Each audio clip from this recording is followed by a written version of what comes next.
Hello दोस्तों, आज आपके लिए लाए हैं बहुत से ब्यूटीफुल से टॉपिक। इस टॉपिक का नाम क्या है? Reflection of light. तो आज हम लोग जानेंगे कि रिफ्लेक्शन ऑफ लाइट होता क्या है और इसका वर्किंग प्रिंसिपल एक्चुअली होता क्या है। तो देखिए, तो सबसे पहले बात करेंगे यहाँ से कि रिफ्लेक्शन ऑफ लाइट को समझने के लिए उससे पहले हम लोग थोड़ा सा जानेंगे कि रिफ्लेक्शन ऑफ लाइट एक्चुअली होता क्या है।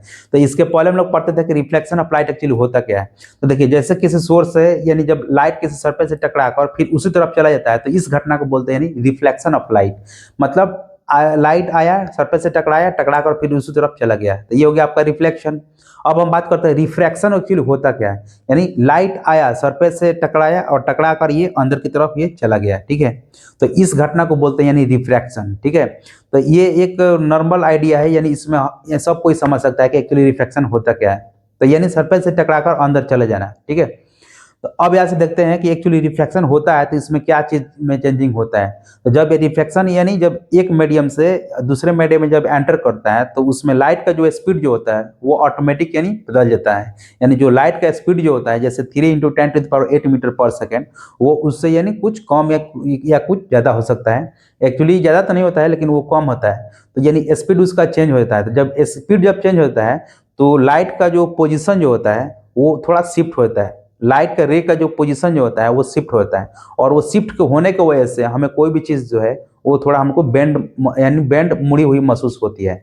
तो ये जो रिफ्रैक्शन की वजह से यानी हम लोग बहुत से इन चीज़ को हम लोग एक्सप्लेन कर पाएंगे। यानी जैसे हमारा नेचुरल फेनोमेना है, बहुत सारे रिलेटेड है, उसको हम लोग एक्सप्लेन कर पाएंगे यानी इस रिफ्रैक्शन पर के यानी बेस पर। तो हम लोग उसको एक बाय एक करके यहाँ से देखते हैं एक्चुअली रिफ्रैक्शन एक्चुअली होता क्या है, ठीक है। तो सबसे पहले हम लोग एग्जाम्पल लेंगे, जैसे एक यानी टेलीस्कोप या माइक्रोस्कोप। सबको जानता है टेलीस्कोप क्या है, माइक्रोस्कोप क्या है। तो टेलीस्कोप का काम क्या है, यानी दूरबीन जिसको बोला जाता है, यानी बड़ा ऑब्जेक्ट को यानी उसको बहुत दूर यानी बहुत दूर जो ऑब्जेक्ट है उसको जूम कर कर बड़ा देखने के लिए हम लोग उसका काम करते हैं। और माइक्रोस्कोप का काम क्या है, यानी जो छोटा जो यानी जो चीज़ है, यानी जैसे बैक्टीरिया का साइज, उसको जूम कर कर बड़ा देखने के लिए हम लोग इसका यूज करते हैं, ठीक है। तो ये दोनों क्या है, एक टेलीस्कोप है, एक माइक्रोस्कोप, यानी दोनों का काम क्या है, यानी जूम कर कर देखने का, ठीक है। तो जब ये जूम करने का यहाँ पर हम जब देखते हैं यहाँ से, तो उसमें लगा रहता है लेंस, ठीक है, कॉनकेव और कॉन्वेक्स। और लेंस का जितना भी वर्किंग प्रिंसिपल जो होता है वो सब रिफ्रैक्शन पर बेस्ड होता है। तो रिफ्रैक्शन जो है यानी हमारे डेली लाइफ में बहुत सा इंपॉर्टेंट रोल अदा करता है। तो अगर ये रिफ्रैक्शन का अगर कॉन्सेप्ट नहीं होता है, तो हम लोग यहाँ से टेलीस्कोप और माइक्रोस्कोप को अच्छा से हम लोग नहीं समझ पाते हैं, और उसको जूम करके हम लोग नहीं यहाँ पर देख पाते हैं। जैसे आजकल जो मोबाइल में भी आ गया है, यानी इसका जूमिंग लेवल 30x, यानी ऑप्टिकल जूम और डिजिटल जूम यहाँ से, ठीक है। तो उसमें जो लेंस का मेन कमाल होता है, जितना अच्छा लेंस रहेगा उसका जूमिंग पावर, उसका पिक्चर क्वालिटी उस पर डिपेंड कर रहा है।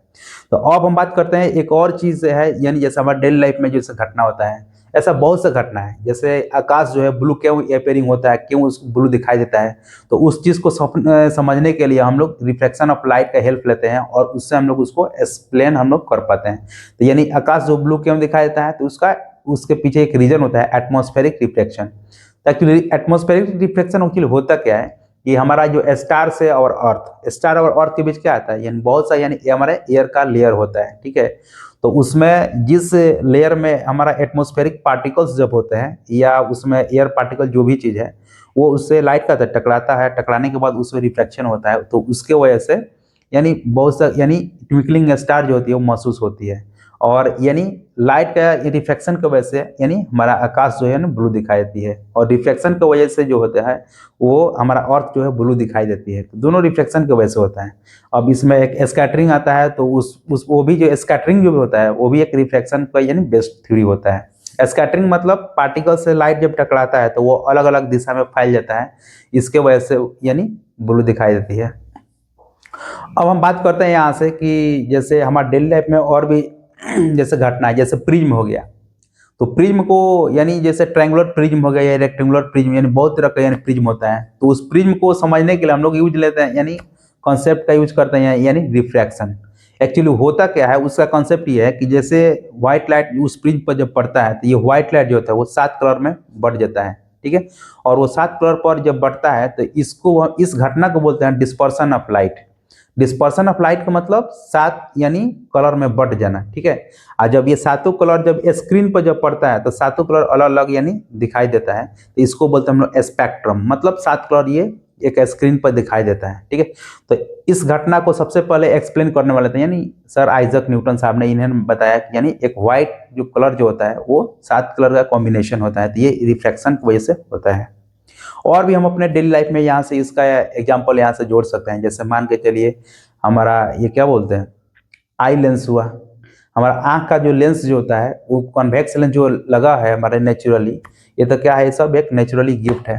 तो इस आँख का जो वर्किंग प्रिंसिपल जो होता है वो यानी रिफ्लेक्शन ऑफ लाइट पर बेस्ड है। जैसे कोई ऑब्जेक्ट को हम लोग कोई चीज़ को हम लोग देख रहे हैं तो वहाँ से जब लाइट हमारे आँख पर पड़ता है तो वो लाइट जो है वो उस लेंस से पास होकर रेटिना पर पड़ता है। रेटिना जो उसको सेंस कर कर हमारे ब्रेन को इंटरप्रेट करने के लिए देता है, सिग्नल को भेजता है, और हमारा ब्रेन जो है इसको इंटरप्रेट करके बताता है कि ये सीधा सीधा है या उल्टा बना है इमेज। तो हमारा आँख का जो वर्किंग प्रिंसिपल है पूरा फुली डिपेंड कर रहा है किस पर, डिफ्रैक्शन पर। अब जो यूज करते हैं यानी लेंस, जो हम लोग लेंस हम लोग यूज करते हैं, जैसे किसी का यानी विजन का यानी इशू होता है, जैसे नदी का कोई चीज़ दिख नहीं पाता है, किसी को दूर को नहीं दिख पाता है, तो इस चीज़ को दूर करने के लिए हम लोग यूज करते हैं यानी लेंस, कॉनकेव लेंस और कॉन्वेक्स लेंस। पूरा इसको डिटेल में हम लोग पढ़ेंगे। तो ये तो एक छोटा सा एक इंट्रो है, यानी ताकि इसके बारे में फिर हम लोग नेक्स्ट वीडियो में थ्योरी में हम लोग पढ़ेंगे, यानी क्लास 10th में यहाँ से पूरा डिटेल में पढ़ेंगे अच्छा से। तो यानी हमारा आई जो लेंस जो होता है, या आई लेंस बोल रहे हैं, यानी जो हमारा ग्लास जो बनता है वो भी यानी उसका जो थ्योरी होता है वो पूरा यानी रिफ्रैक्शन पर बेस्ड होता है। अब हम बात करते हैं जैसे ग्लास। ग्लास जैसे कोई शीशा का कोई कांच का कंटेनर है, उसमें अगर जब हम लोग वाटर रखते हैं और उस वाटर का अंदर कोई अगर पेंसिल या कोई ऑब्जेक्ट रखते हैं तो उसका जो पोजिशन जो होता है थोड़ा शिफ्ट होते हुए महसूस होता है। ऐसा क्यों होता है? तो ये सब रिफ्रैक्शन ऑफ लाइट की वजह से होता है, ठीक है। अब हम बात करते हैं यानी जैसे हमारे डेली लाइफ में ऐसे बहुत से यानी घटना है, ट्विंकलिंग ऑफ ए स्टार, यानी स्टार ट्विंकलिंग क्यों होती है? तो हमारा यानी स्टार से यानी लेकर अर्थ के बीच यानी रिफ्लेक्शन होता है, इसके वजह से महसूस होती है। तो हम लोग इस रिफ्लेक्शन के यानी हेल्प से हम लोग बहुत सी चीज़ को हम लोग एक्सप्लेन कर पाते हैं, और ये एक्सप्लेन करने में ये बहुत मदद करता है। तो आज के इस वीडियो के लेक्चर में इतना ही, फिर हम लोग मिलते हैं नेक्स्ट वीडियो के लेक्चर में। तब तक के लिए थैंक यू फॉर वॉचिंग और कीप सपोर्ट। फिर हम लोग मिलते हैं नेक्स्ट वीडियो में, और वीडियो को सब्सक्राइब कर लीजिए ताकि इस टाइप का आपको यानी नोटिफिकेशन यहाँ से मिल सके।